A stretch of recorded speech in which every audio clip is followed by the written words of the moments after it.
రీసెంట్‌గా ఒక shocking news వచ్చింది. 6థ్ క్లాస్ చదువుతున్న ఒక అబ్బాయి వాళ్ళ పేరెంట్స్ ఫోన్ ఇవ్వలేదని తన లైఫ్ ఎండ్ చేసుకున్నాడు.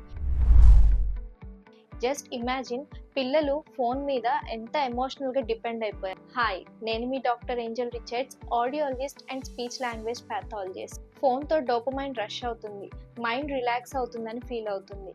బట్ గ్రాడ్యువల్లీ ఆ డిపెండెన్సీ అడిక్షన్‌లా మారుతుంది. When parents stop, brain panic అవుతుంది.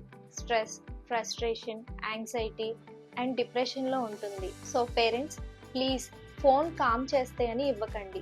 దానికి బదులుగా పిల్లలతో ఎక్కువగా మాట్లాడటం, బయటికి తీసుకెళ్ళి ఆడుకోవటం, లేదా చిన్న చిన్న రెస్పాన్సిబిలిటీస్ని అలవాటు చేస్తూ ఉన్నాయి. Make real life communication stronger than screen connection.